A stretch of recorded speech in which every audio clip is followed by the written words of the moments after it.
everyone, it's Maddie. Welcome back to my channel, and today's video, as you can tell, is my year in review of 2020, kind of how the virus and pandemic affected my life, a lot of the good, the bad, and the ugly that came out of this year, particularly for me, and I'm going to touch kind of throughout the year kind of what happened in sequential order. And I like to do these kind of videos, and I've been doing them, I think, for the few years that I've had this channel, just to kind of reflect and see kind of what I did, what I experienced, and how it shaped me into the person I am today. So with that being said, let's get right into the video. So I think for a lot of you, 2020 came in pretty well. There really wasn't any concern. We were all aware of COVID running around in China and spreading a little bit throughout the Asian countries, China, Mongolia, Japan, but we weren't really, I don't think in America particularly, we were really that concerned about it in January. And then all of a sudden we got a first reported case in February, but it was still normal. Everybody was carrying on normally. My schooling was normal. There was no masking, no social distancing, no lockdown, nothing like that. And then all of a sudden in March, right around the time that we had our spring break, we had a meeting at the end of our very last day of clinic. And I remember I was treating my mother that day as a patient. It was like the last time we ever got to see each other without a mask, without social distancing, without panicking over COVID-19.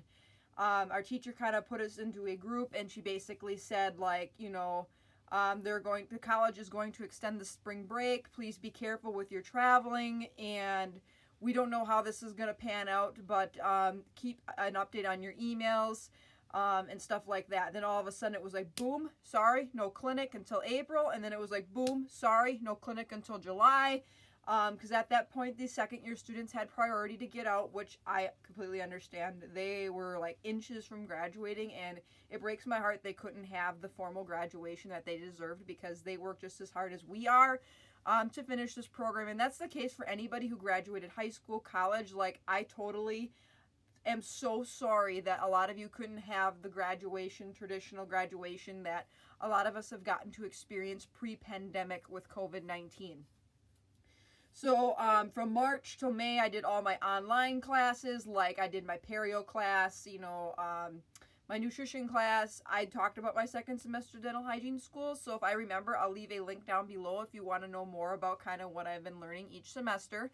I am about ready to film my third semester review as well as several other videos, including what I got for Christmas, because you know what, I'm wearing a Christmas outfit. But in the middle of the, kind of that towards the end of my online schooling, when I was finishing like my written finals and stuff online, May 5th, my mom, the night before, was feeling pretty sick. She had like stomach ache, throwing up, all the GI symptoms you can think of. And then she woke me up at 5 o'clock in the morning on Cinco de Mayo on May 5th, 2020. And she said, I have severe pain in my lower right hand side. And my eyes jolted awake, and I said, I think your appendix is busting. So I drove her to the emergency room 12 miles north of my house. She walked in on her own. I did not go in, nor would she let me go in, because we were smart enough not to go in and overwhelm the hospital systems. And heaven forbid, if I was carrying COVID or she was, it's best to have as minimal people as possible. So I dropped her off at the ER, and they did a whole bunch of testing. She called me on her cell phone and said, I'm going into emergency surgery. You were absolutely correct. My appendix is ruptured. They are going to take care of me. She was in the hospital for 5 days, and like I said, it was at the tail end of my written, like, final exam for the semester. And I had to email both of my teachers, like, hey, you know, my mom just went into the ER. You know, I don't think I'm going to need extensions, but in the event that X, Y, and Z does happen, just so you're aware, they were, like, totally fine with it. And, you know, it was like 2020, you know, like, what are you doing? You exploded my mother's appendix. And to this day, I kind of may have a little bit of a theory that maybe she was exposed to COVID-19 working in a grocery store, and that is how her body responded to it. I've read a lot of research saying that, like, gallbladders and appendix kind of randomly can explode from being exposed to different viruses, bacterial infections, X, Y, and Z. So I kind of think, like, maybe COVID busted her appendix, but I don't know, at the same time, who knows if there was something else that caused it to bust. I don't know, but I kind of find it funny that maybe she got COVID and her body responded by getting her appendix infected, or appendix took the whole brunt of it and got infected and then had to be completely removed. And then we had summer. I had my summer clinic in July. Again, this whole entire time, I've been pretty gosh darn safe as far as like what I'm doing. I'm really only doing essential errands. I haven't really been going to parties, takeout for meals for the most part. I have gone in to eat in one restaurant, and it was in August. It was north of me. I was with my dad, and it was like weird. And I honestly, like, I'm not perfect. I made some mistakes during this pandemic that I shouldn't have. But for the most part, I've been very cautious about what I'm doing. I haven't gone into bars. Obviously, I haven't gone to a movie theater. I haven't gone into any like super large gatherings. I haven't seen my grandparents. The only grandparent I have up here by me is my mom's mom, who literally lives right down the road from me. And even when I'm going to see her because she had her hip replaced, I am like double masking. I don't hug her. I don't really get near her. I literally am so careful about where I'm going just to protect her. My step-uncle is extremely high risk with COPD and emphysema. So if he got the virus, it would probably be very detrimental to his health. And my mother's a smoker. And, when you have compromised lungs, that is probably the most detrimental thing with this virus, is if you already have compromised lungs, you probably are going to have a very difficult time fighting off this virus. So throughout this whole entire time, I've been basically doing the basics: post office, garbage removal, grocery store shopping. Most of my other stuff has been online, including all of my schooling through fall. All of our like lecture courses, online materials were all suited not in person. The only thing that we were allowed to do in person for our schooling was our clinicals. And our clinicals were finished by November 13th because they wanted everything to be shut up and done and finished before Thanksgiving. And I'm so glad they did, because the people who are gathering and who are treating this pandemic as, I don't want to say as a no big deal, but who are having to travel more per se and have made the choice to travel and gather, there's huge surges in COVID. And that would have increased the risk of any of us getting COVID. It would have increased the risk that patients wouldn't have been able to show because of COVID. So I'm very thankful we ended that when we did. We were going 4 days a week, and that's probably why you didn't see a lot of me, because honestly, to find patients for 3 days a week wasn't bad, but to add that extra fourth day or that Friday, thank God I had some very flexible patients that any of my flexible patients went on my Fridays, because to fill my Fridays was just the hardest thing for me. Don't ask why. Any other day of the week, my Mondays filled up super fast, my Wednesdays, my Thursdays, but it's for God's sakes, the day of Friday. Horrible day. But I'll talk more about that in my video for dental hygiene school. But that kept me pretty busy all the way through mid-November. I was starting to have a lot of problems with the Omnipod. So then on November 23rd, I did switch to the Tandem T-Slim X2 insulin pump, and I absolutely love it. I've been on this pump for a little over a month, and I am not going back. Again, look forward to a video of me talking a little bit about what I like and what I wish will be improved or hope to be improved in the future with Tandem. I have had the pleasure of currently using a AutoSoft 30 from one of you lovely people who sent it to me. Thank you again so much for doing that. I am so blessed to have a lot of you in my life. And I couldn't imagine, being where I am today without you guys. And that is the final thing I'm going to end my year in review on, is I am 4 subscribers away from being at 2,000 subscribers. And that to me is absolutely incredible. To end this year with a bang, I am at 1,996 subscribers. To be literally 4 people away from hitting 2,000 is absolutely incredible to me. And again, I cannot thank you enough for your support. You have made this channel possible, and living with diabetes during this pandemic was kind of difficult. At the beginning of the year, I contacted one of the diabetes nurses, and like I said, not like she's a bad person, but at one point she told me she couldn't help me. You should direct me to someone who can help me. At that point, I didn't know if my dad was going to lose insurance, because obviously with the safer at home order, people were not working at jobs who were considered non-essential. Thank God my mom was able to keep her job in a grocery store. For me personally, because I'm not a huge, I don't go to tons of big parties and events, to me, COVID really did not impact my social life all that much. I am a very much a social person. It has impacted my schooling more than anything. And I think a lot of my classmates can say the same. But for some people in my family who are more social people, or like my grandparents who absolutely live and thrive for family, I mean, I do too, but like to constantly have that family like aura around them, like to have to shut that off and literally like confine yourself to just your immediate household has been very hard on me, and it's been very hard on a lot of other people. But nonetheless, we've pursued, and I'm so thankful that the vaccine is here. And again, I'm going to talk about kind of my thoughts and opinions on it, and kind of when I may be able to get access to the vaccine.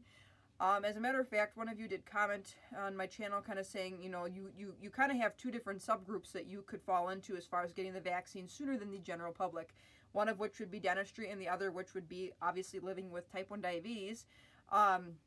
I don't consider myself a super high risk type 1 diabetic, and I'll talk about that again a little bit more in detail as to why I don't think that. But if I can say, hey, I have type 1 diabetes, and that puts me at a leg up as opposed to someone else my age who has no medical concerns, they probably would give me the vaccine first as opposed to somebody else.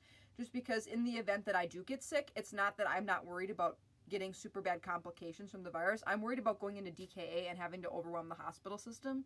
And high blood sugars honestly would probably kill me first than the virus itself. That is the way I look at it, and take it or leave it for what it's worth with my opinion on that.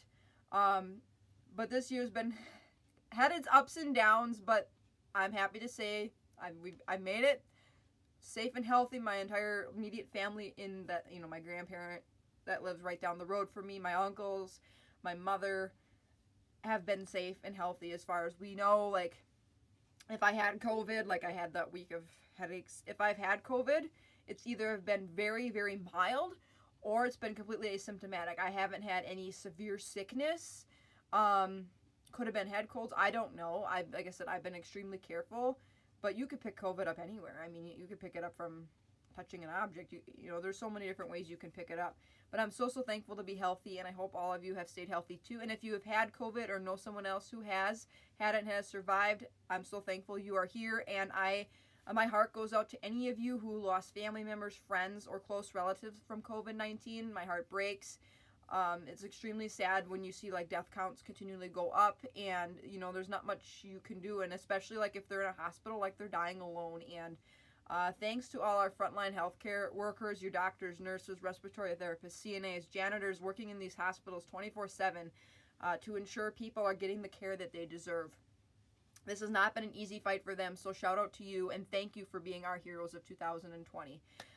So I'm very hopeful that 2021 will be amazing. I'm going to graduate, which is super exciting. The vaccine is here. I can only imagine greater and better things for 2021 than 2020. It's undoubtedly been challenging on all of us, but if one thing this year has taught me is that I'm so thankful for you guys, my YouTube community. I'm so thankful to have my family and friends still here and still kicking, despite this virus. I'm thankful that I can have new technology here to keep my health in shape. I'm thankful that I have a roof over my head, food in my house, and I'm able to pay my bills fully every single month. And not everybody can say that. And like I said, my heart goes out to you if you've been impacted by COVID-19 in more ways than one. This virus has impacted everybody, but I definitely can tell it has impacted more people in more ways than mine. I look at small businesses, my heart just breaks for you. Like, you're struggling to go, you live week to week or month to month. And when your business is shut down, or when you don't have people coming in, or your business is based on food or social interaction, like that is totally basically shut you down. This virus has totally shut you down. And I only hope for bigger and better things to come for you in 2021. So with that being said, I'm going to end this video on a poem that was kind of going around on Facebook a little bit. The day I am filming this is December 31st, 2020, so it is the very last day of 2021, and sayonara 2020. I, like many of you, are probably thankful to say bye-bye. I don't want to ever see or relive you again. And let me tell you, this is a year I will never forget. This is a year that nobody really will forget.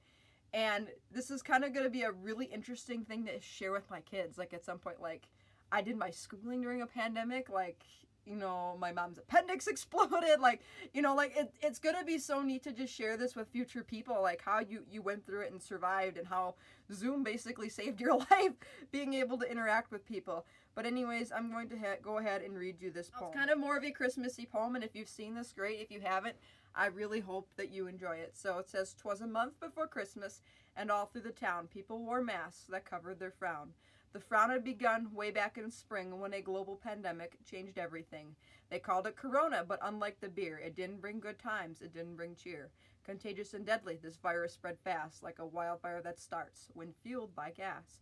Airplanes were grounded, travel was banned, borders were closed across the air, sea, and land. As the world entered lockdown to flatten the curve, the economy halted and false locks their verve. From March to July, we rode the first wave. People stay home, they tried to behave. When summer emerged, the lockdown was lifted, but away from caution, many folks drifted. Now it's November and cases are spiking. Wave 2 has arrived, much to our disliking.